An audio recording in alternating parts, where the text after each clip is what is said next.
Pues al final sacar la oposición, la verdad que no tiene más truco que estudiar. Es decir, hay que estudiar mucho, eso sí, hace falta ser consciente de lo que te metes cuando te vas a meter. Es decir, ser consciente de que yo en mi caso pues tardé 3 años, pero la media son 5 y por lo tanto, si yo tardé 3 y la media son 5, hay otra persona que por lo tanto ha tardado 7 años, otra por cada uno que tarda 2, hay uno que tarda 8, por lo tanto hay que ser muy consciente de que tú sabes cuándo entras, pero no sabes cuándo sales.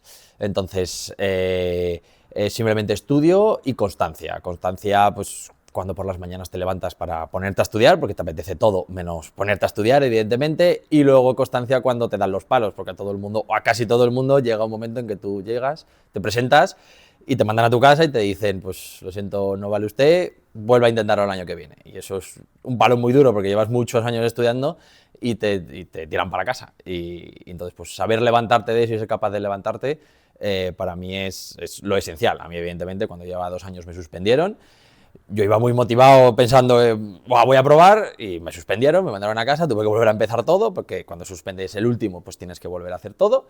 Y nada, y constancia y perseverancia, y evidentemente muchas horas de estudio, y cuando estás en época de exámenes, pues solamente comer, dormir y estudiar. A ver, hay que diferenciar 2 periodos, es decir, el periodo, digamos, normal, que estudias 8-9 horas al día netas, es decir, de sentado en la silla igual son 10 o 10 y media, pero netas de estudio tienen que ser pues entre 8 y 9. De ahí, evidentemente, son netas, pues tienes que descontar las veces que vas al baño, las veces que miras el móvil, los paseos a la nevera, que viene el repartidor y entonces te levantas y ya te despistas y eso son 15 minutos, es decir, 8 o 9 horas netas. Eso durante el periodo normal. Cuando tú estás en periodo de exámenes, cuando ya tienes cerca o bien el primer ejercicio, o bien el segundo, o bien el tercero, pues según se va acercando, se va incrementando hasta el punto de que, como decía, es decir, solamente comes, duermes y estudias. O sea, en las últimas semanas, a lo mejor yo estudiaba 15, 16 horas netas, es decir, ahí ya no había ningún despiste, estabas foco completamente en lo que hacías. Sí, oposición bueno, realmente es oposición para el acceso a juez y fiscal. Una vez que tú apruebas el examen, entonces eliges, de hecho tú apruebas y te dan 24 horas para elegir si quieres ser juez o fiscal. Y entonces hay determinadas plazas para la Escuela Judicial en Barcelona y determinadas plazas para el Centro de Estudios Jurídicos de aquí de Madrid. Entonces, una vez que tú apruebas, eliges si eres juez y eliges si eres fiscal. Es decir, los jueces y los fiscales tenemos exactamente la misma preparación, solo que desde el inicio ya cada uno separa sus carreras, pero tenemos exactamente la misma preparación. Pues tenemos 3 pruebas. La primera es un examen tipo test de 100 preguntas, que tenemos alrededor de unas 2 horas y media, 2 horas 45 para hacerlo, y que se divide en 10 preguntas de Derecho Constitucional y de la Unión Europea, 40 de Derecho Civil, 30 de Derecho Penal, 13 de Derecho Procesal Civil y 7 de Derecho Procesal Penal. Ese es el primer ejercicio, que es, digamos, donde cae la mayoría. Se presentan cada año más o menos unas 4.000 personas y de ese últimamente están pasando alrededor de 1.500 personas ese examen. Y luego ya llega la segunda parte, que ya son los exámenes orales, que es cuando realmente la cosa ya se pone muy, muy difícil. Es decir, el test es un examen complicado, es donde cae la mayoría de la gente, pero una vez que pasa eso es cuando, digamos, ya te tienes que enfrentar al Tribunal Supremo. Entonces ya son 2 ejercicios, el primero de Derecho Constitucional, 2 temas de Derecho Civil y 2 temas de Derecho Penal, todos a suerte. Tú llegas allí, metes la mano en un saco y las 5 bolas que te tocan y tienes que cantar durante 1 hora entera, con un reparto proporcional más o menos de 12-13 minutos cada uno de los temas. Esto sería más o menos como entre los 3 y los 5 meses después al examen tipo test, y luego, si pasas ese segundo examen, el primer oral, pasas al segundo oral, que ya es de Derecho Procesal, Derecho Mercantil, Derecho Administrativo y Derecho Laboral, que es lo mismo.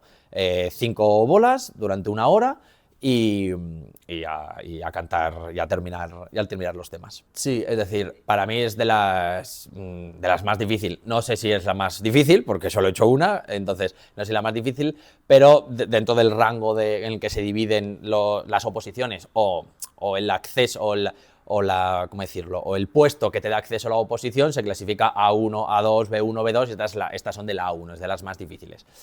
Siempre se compara más o menos, yo diría que las 4 que están en el mismo rango sería la de jueces y fiscales, notario, registrador de la propiedad y abogado del Estado. Esas serían más o menos las que siempre se equiparan, más o menos. Evidentemente, pues en judicaturas y fiscalías pues tenemos más derecho penal, que no tienen pues un notario, un registrador, el derecho penal no lo quiere para nada, o por ejemplo, pero ellas tienen, en esas oposiciones tienen mucho derecho registral, porque evidentemente se dedican a eso, mucho más derecho civil, y una abogada del Estado tiene mucho derecho contencioso, por ejemplo, mucho derecho administrativo, porque se dedica a defender a la administración. Es decir, yo diría que más o menos son equiparables, pero cada una se especializa luego en la materia correspondiente. Yo, al principio, como todos, una vez que pasas la escuela judicial, ya te mandan a tu primer destino y como todos, pues estamos en un juzgado de pueblo, en un mixto. Es decir, yo en mi caso, pues el primer predestino fue Esplugas de Llobregat, en Cataluña, muy cerca de Barcelona, y allí era juez de violencia de género. Era evidentemente también juez civil,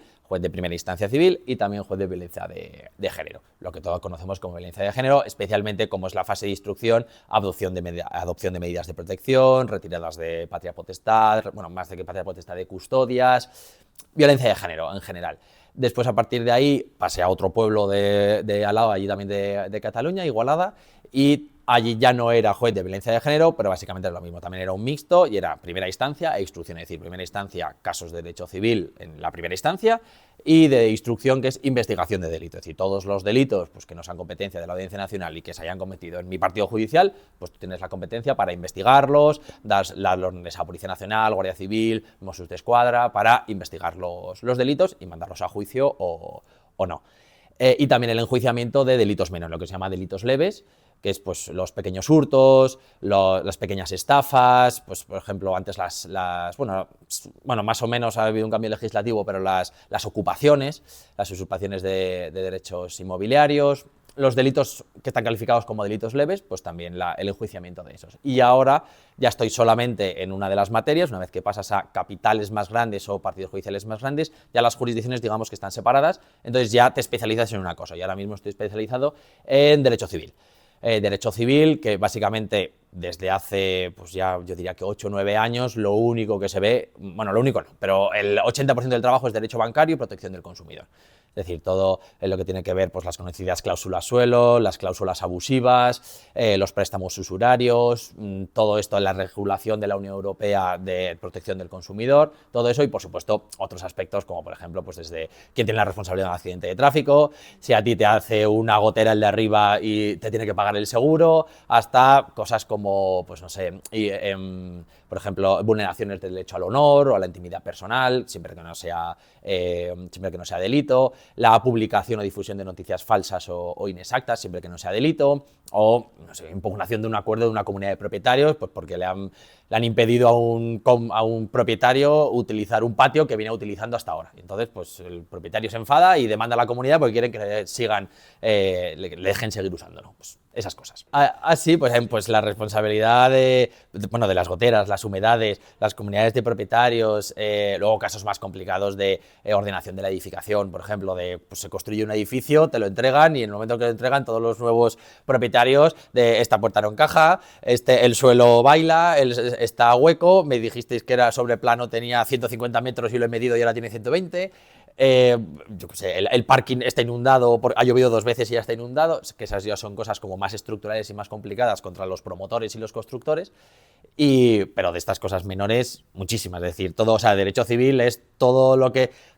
Derecho civil es el saco, es el cajón desastre. Todo lo que no está especializado en derecho penal, contencioso, social, es lo que vemos nosotros, accidentes de tráfico,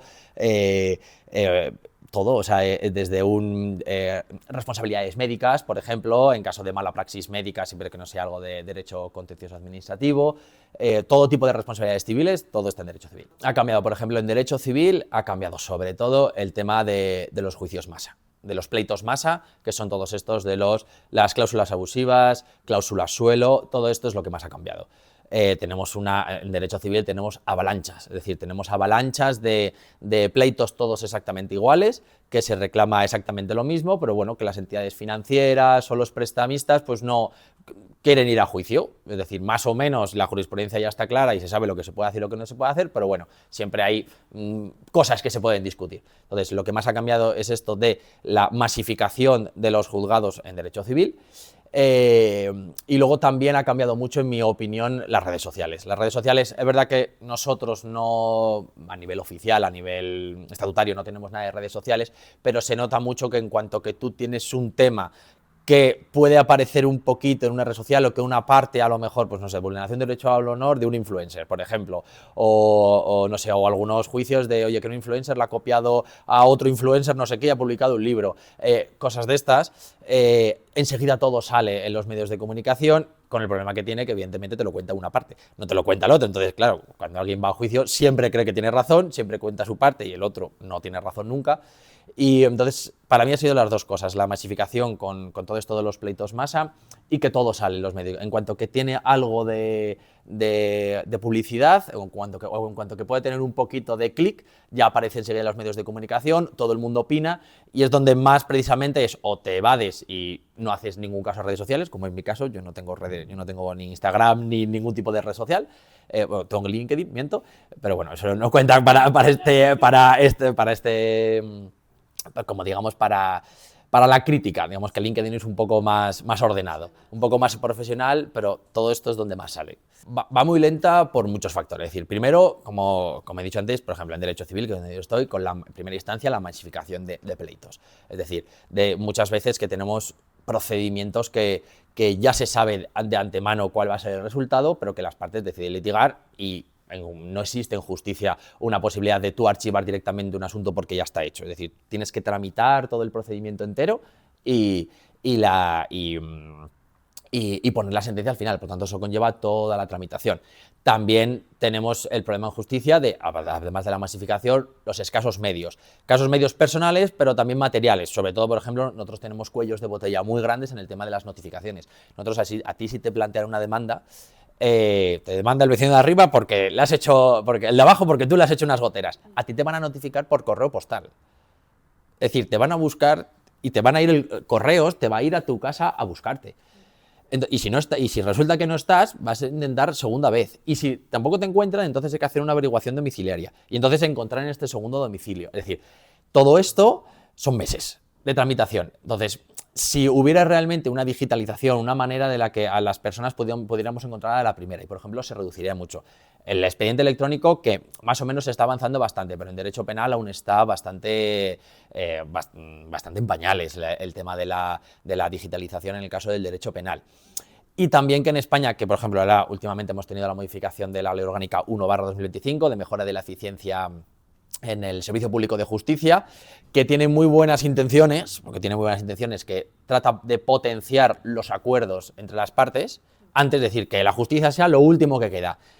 Pero que realmente es que en España tenemos un problema, yo creo, social de base en que la gente no quiere, o sea, la gente no da su brazo a torcer. Es decir, si yo tengo razón, y la frase de yo lo cambiaré cuando me lo diga el juez, eso se lleva hasta el final. Entonces, por mucho que se vea, por mucho que tal, incluso hay gente que dice, pues a lo mejor no tengo razón, pero no me da la gana.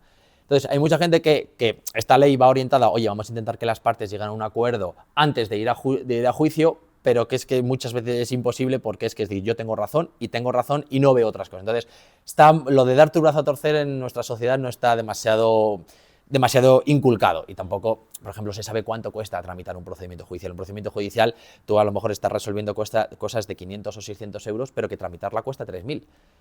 Porque hay que contar tiempo, gasto de recursos, gasto de personal, sueldo de jueces, de funcionarios, de letrados de la Administración de Justicia, gestores, tramitadores, auxilios. O sea, todo más o menos cuesta, hace años se hizo el estudio, entre 3.000 y 4.000 euros para un procedimiento de 500 euros, por ejemplo. O de una aseguradora contra otra aseguradora que son aseguradoras millonarias, pero que ellos tienen su orden de, como yo no tengo este papelito, vamos a juicio, y ya yo pago cuando me lo diga el juez. Yo personalmente no me lo he encontrado, pero nosotros, por ejemplo, con el tema de la masificación, que es el tema por ejemplo, no ha llegado todavía la inteligencia artificial, pero porque consigue sus objetivos con el paso previo, que es la automatización. Por ejemplo, con la automatización de ellos tienen sus bases de datos, directamente lo integran y directamente en la demanda y directamente ya el sistema informático ya te lo mete directamente en el sistema informático de la comunidad autónoma del ministerio correspondiente y se plantea la demanda. Sí que se ve muchas veces el hecho de, no sé, cuando tú le pides algo a ChatGPT, se ve que es de ChatGPT, es decir, o sobre ese texto tú trabajas, o si no, no sé, no citas de jurisprudencia, que por cierto siempre lo cita mal, es decir, nunca jamás se utilice el ChatGPT para buscar jurisprudencia porque siempre lo hace fatal, hay otras herramientas mucho mejores, mucho más caras, evidentemente, pero mucho mejores, pero sí que se nota que a lo mejor el texto se ha redactado, que vamos, que le falta poner los emoticonos que te pone ChatGPT cuando tú le preguntas algo, es decir, que se nota mucho que ha sido hecho por parte de inteligencia artificial. Ahora bien, ¿que eso está mal? No. Yo no considero que eso esté mal. Es decir, oye, yo tengo una idea y utilizo ChatGPT para que me la ponga bonita. Bueno, pues estupendo. Si a mí como juez, oye, tú no te sabes expresar o a lo mejor no sabes muy bien cómo es el lenguaje jurídico o, oye, yo sé lo que me ha pasado, pero yo no sé si lo sé explicar. Se lo dice, oye, este es el ChatGPT, esto es lo que yo quiero explicar, y te lo pone bonito, y de manera que a mí me sea mucho más fácil, porque, hombre, ChatGPT como editor de textos, ChatGPT o Gemini o lo que sea, como editor de textos es buenísimo, oye, pues a mí me lo facilita estupendamente. Ahora bien, si te meten, que ha habido casos en España de que te meten citas falsas, bueno, yo no creo que en España sea excesivamente grave. Es decir, en España tenemos el principio iura novit curia, que es decir, el juez conoce el derecho y tú no te puedes guiar por lo que te dice la parte. Es decir, tú no tienes que aplicar la legislación que te dice o la jurisprudencia que te dice la parte. Es decir, tú tienes que buscarla por ti mismo. Que a lo mejor dices, oh, mira que me viene esto y después lo buscas y no es. Bueno, pues entonces buscarás la correspondiente y ya está. Desde luego, sobre todo porque si no se ponen normas, acabamos en la selva. O sea, esto seguro que hará falta regularlo. ¿Cómo hay que regularlo? Hombre, a ver, no se puede dejar, o sea, no podemos... Ya la justicia tenemos el problema de que en muchos aspectos seguimos en el siglo XIX. Ahora, por ejemplo, el otro día, no me acuerdo, donde leí una noticia de que es decir, estamos en noviembre de 2025, que el Ministerio de Justicia eliminaba el fax. Y era la noticia, que eliminaba el fax en noviembre del año 2025.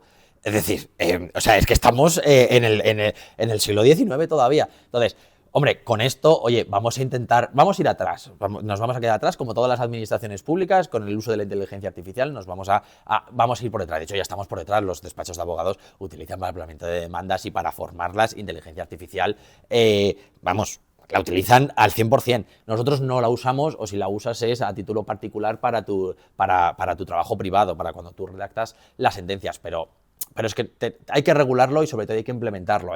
Las administraciones públicas tienen que entender que es que tenemos que utilizar la inteligencia artificial, aunque solo sea para autoprotegernos, porque es que estamos luchando David contra Goliat. Es decir, a ti te están planteando 150 demandas en 5 minutos automáticamente y yo tengo que resolver una por una, mirando una por una, y este es el TAE de este contrato, y entonces si este es no sé qué, y esta es la cláusula, tengo que hacer uno por uno. Entonces, o automatizamos o regulamos la inteligencia artificial para su uso, o si no, es que en justicia se nos comen completamente. A ver, es que hay un problema que son tantísimas oposiciones. Es decir, yo he puesto las 4 que además son las más típicas y las más conocidas.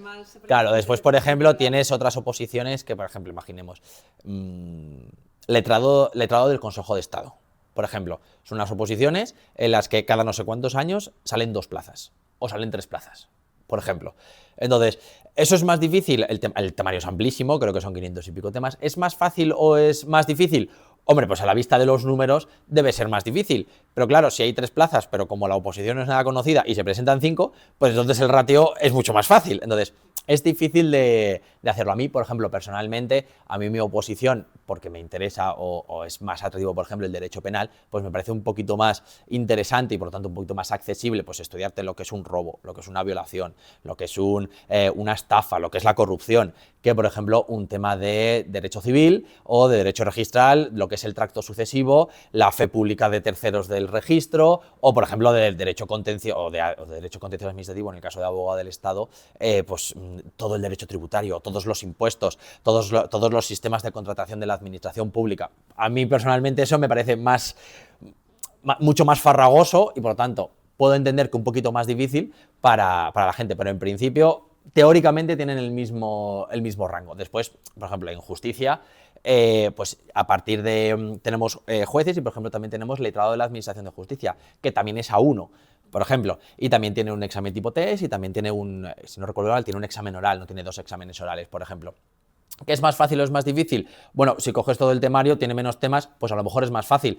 Pero claro, también es una oposición que salen menos plazas, que sobre todo no sale siempre, porque no salen todos los años, justicia, bueno, judicaturas y fiscalía, lo bueno que tenemos es que últimamente, en mi época no, pero porque yo soy de la época de poscrisis, de cuando estaba el gobierno anterior, y entonces recortes y tal, y tuvimos años en los que no había oposiciones, pero últimamente tenemos todos los años una oposición. Entonces, si suspendes un año, pues te puedes presentar al año siguiente, pero letrados, por ejemplo, hay veces que no, que se acaba una oposición, letrado de la Administración de Justicia, que antiguos secretarios judiciales, que tú este año suspendes, a lo mejor hasta dentro de 2 años no te vuelven a convocar. Entonces, claro, eso psicológicamente es durísimo, porque además estás estudiando y dices, ¿y para qué estoy estudiando y para cuándo? Entonces, y también es una oposición a uno. Entonces, todo tiene lo suyo. Luego ya, digamos que por debajo en la escalera de A1, B, C, pues ya estarían los demás funcionarios de justicia. Bueno, por ejemplo, está gestor, luego gestor procesal, después tramitador procesal y por último está auxilio. Yo, por ejemplo, a mí me tocó eso. Es decir, yo cuando yo aprobé y justo aprobé el año, o sea, yo suspendí el último examen, pues ya me mandaron a casa, me dijeron, pues muy bien, pero bueno, pues no. Y entonces no convocaron oposiciones al año siguiente. Y no convocaron pues porque no había presupuestos generales del Estado. En su día decían que sin presupuestos generales del Estado no se podían convocar oposiciones. Ahora lo están haciendo. O sea que bueno, cosas de aquellos años. Y entonces durante todo ese tiempo es muy duro porque además normalmente para quien estás metido en no te dicen no te voy a convocar o no te dicen oye que dentro de 2 años sale. Te dicen o no tengo ni idea o no te preocupes que el mes que viene. Y llega el mes que viene, no, el mes que viene sabremos algo. Y llega el mes siguiente, no, y otra vez. Entonces van pasando meses, en mi caso estuvimos un año así. Entonces, y te van aplazando y aplazando. Entonces, esa incertidumbre es lo peor. Por ejemplo, también pasa con las OPE, con las ofertas públicas de empleo, las ofertas públicas de empleo, que las sacan un poquito, pues más o menos últimamente las intentan sacar cada año y medio, pero no se sabe cuándo las van a sacar. Entonces tú te pones a opositar, no sé, pues ahora en diciembre, en diciembre de 2025 te pones a opositar, ¿y cuándo será la siguiente convocatoria? Tú no lo puedes saber cuándo es. Entonces es muy duro cuando tú estás estudiando y sobre todo es que no sabes para qué. Por eso es tan importante tener una buena academia o un buen preparador que son los que te marcan, digamos, como los hitos parciales. Es decir, oye, cada semana o cada mes tú tienes que hacer esto. Entonces tú vas como superándote día a día en esos hitos parciales, porque si tú tienes que estar estudiando, yo estudio ahora para un examen dentro de 1 año y medio, nadie tiene voluntad, nadie tiene fuerza de voluntad para levantarte a las 9 de la mañana y estar 8 horas estudiando para un examen dentro de 1 año y medio. Es decir, estudias para tu próximo cante o para tu próxima clase. Para mí, respecto a cuando lo aprobé yo, no lo sé. Para mí yo creo que hubo en todas las oposiciones en general, con la crisis de 2008 y 2011. Para mí eso fue cuando se produjo lo que yo creo que crees es la profesionalización de la oposición. Es decir, ahora... Antes, por ejemplo, en caso de judicaturas y fiscalías, anterior, creo que era 2002, eran 2 oposiciones distintas. Era, por un lado, te preparabas para ser juez y por otro para ser fiscal. Y te preparabas y ya está, todo el mundo tenía preparador y tenía tal, pero por ejemplo tenías 2 oportunidades. Si querías juez o fiscal, oye, me da igual ser juez o fiscal, pues te presentabas a una que te suspendía, bueno, pues tenías la otra. En mi opinión y también había menos gente quizás que opositaba. En todo ese tiempo, pues pongamos desde la transición hasta la crisis. Yo creo que fue la crisis. En el momento de la crisis, cuando, claro, ¿quién no fueron los únicos que no fueron despedidos del sector público? A muchísima gente, aunque nos bajaran el sueldo, aunque lo que sea, pero bueno, mejor es que te bajen el sueldo a que te echen. Entonces, mucha gente empezó a opositar y sobre todo salieron los preparadores, ya existían, pero yo creo que proliferaron muchísimo las academias de preparación y se produjo lo que es la profesionalización. Es decir, ahora ya las academias tienen psicólogos, algunas tienen psicólogos para una preparación ya que no solamente es, oye, estudiate esto, sino, oye, ¿cómo estás? Estas son las horas que tienes que dedicar, técnicas de estudio, lo típico de la campana de Gauss, del aprendizaje, todos estos estudios, todo se ha profesionalizado y también en el estudio. Oye, vamos a analizar cuáles son las horas que más te cunden en el día. Oye, ¿por la mañana o por la tarde? ¿A ti te gusta estudiar por la mañana? A todo el mundo le gusta por la mañana, a mí me gustaba por la tarde. Pues oye, entonces se ha profesionalizado mucho y entonces eso hace, en mi opinión, que sea mucho más difícil ahora aprobar porque la competencia es mucho más feroz y al final es un proceso competitivo. Entonces, al estar mucho más profesionalizado, es más difícil, si hay 100, pues están entre los 100 primeros. A ver, yo creo que, la tendencia hacia arriba, y yo creo que seguirá. Primero porque además, una cosa muy importante, por ejemplo, en judicaturas, en jueces, en los próximos 5 años creo que es, 5 o 10, no me acuerdo, creo que son 5, un tercio de los jueces de España se jubilan. Entonces, ¿qué va a pasar? Van a tener que sacar más plazas. Entonces, los anuncios de más plaza, y eso pasa en judicaturas, pero es que también pasa en todas las demás oposiciones y en todos los demás puestos. Las generaciones del baby boom se van a empezar a jubilar, aunque solo sea por suplir, ya solamente supliendo eso, ya va a haber una explosión de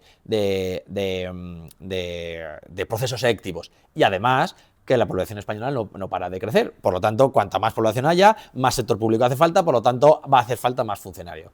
Entonces, es que van a crecer los opositores, pero porque van a crecer las ofertas de empleo público. Y también tiene mucho que ver con el sector privado. Cuanto más precario sea el sector privado, más gente se va a tirar por el sector público. A ver, por ejemplo, en jueces y fiscales, que mucha gente, de hecho, pues con lo que ha salido últimamente, estamos, los jueces, por suerte, por desgracia, yo creo que más por desgracia, estamos demasiado en los medios, no estamos demasiado, nos citan demasiado en las noticias y en los medios de comunicación, ojalá nos citaran menos y nos dejaran un poquito más tranquilos. Por ejemplo, este año se ha actualizado la tabla de sueldos de jueces y fiscales, por ejemplo, y es público y está en el BOE publicado y tiene dos partes, una fija y una base personal, conforme a si eres juez o magistrado, y otra base conforme al complemento de destino, conforme al puesto que estás haciendo. Por ejemplo, para empezar, cuando un juez o un fiscal aprueba la oposición, empezaría hablando en neto, no en bruto, estaríamos hablando de unos 2.700, 2.800 euros en 14 pagas, más o menos. Y si vas a un mixto, que es a donde irás posiblemente, pues a eso hay que sumar las guardias, porque normalmente pues tendrás guardias pues cada semana o cada 2 semanas, cada 3 semanas, dependiendo cómo sea de grande el partido judicial. Más o menos están así las oposiciones A1, todas ellas: Hacienda, abogados del Estado. Luego, abogados del Estado creo que tienen un poco más de pluses, pero ya no estoy tan enterado. Y aparte, por supuesto, quedan registradores y notarios, porque registradores y notarios son un cuerpo especial, porque realmente trabajan como el sector privado, porque tienen sus propios empleos, tienen sus propias oficinas. Bueno, un notario hasta se tiene que buscar la notaría, el registrador le pone el registro y saber dónde está el registro, pero un notario tienes que buscar de tu notaría, tus oficiales de notaría, tus trabajadores. Entonces, para acceder a esos puestos, a notarías o registros, hace falta una oposición, pero una vez que estás dentro ya te mueves mucho más como un sector privado. Entonces, eso te permite que en épocas de bonanza económica, pues los notarios y los registradores han ganado mucho, pero en épocas de crisis, pues los notarios y los registradores, pues tenían que mantener toda la oficina que tenían y, claro, ya no facturaban porque, yo qué sé, en 2008 pues ya nadie hacía hipotecas, nadie compraba casas y no había fusiones, adquisiciones de empresas ni escisiones, entonces, pues redujeron mucho. Entonces, pero yo creo que más o menos estaríamos a partir de ese rango. Sí, 2.500, 2.600 más los pluses de guardias serían al principio. Yo creo que hay un error que todo el mundo comete, que todo el mundo comete no, pero que hay una percepción que yo creo respecto de quien no ha opositado. Quien no ha opositado dice, es que no vale de nada saberte el Código Penal de memoria, porque cuando toque el caso vas y lo miras. Sí, vale, vas y lo miras. Pero es imposible, nosotros en nuestra oposición tenemos ahora, creo que son 336 temas. Es imposible, cada uno ocupa 12 minutos de cante, es decir, si lo multiplicas por 12, imagínate ese tiempo que tienes que estar hablando sobre el tema. Es imposible tú saberte eso si no lo comprendes. Es imposible, puedes ser la persona más inteligente del mundo, que si tú no comprendes los temas, es completamente imposible que tú te aprendas eso. Entonces, es que no es memorística. Evidentemente hay una parte memorística y todos nos hemos aprendido artículos que digas, yo no sé lo que significa esto, pues me lo aprendo de carrería y ya está. Pero eso te da para 4, 5, 10 artículos. No te da para 330 y pico temas. Es imposible. Entonces, el conocimiento que te da y el manejo que te da, sobre todo el conocimiento de derecho general, que te da estas oposiciones memorísticas, son muy altas. Y más cuando además lo transformas no en un examen escrito, sino que lo transformas en un examen oral. Es decir, tú llegas allí, el primero oral son 180 temas, tú metes la mano en el saco, la sacas, 5 bolas, y en este tienes 15 minutos para hacer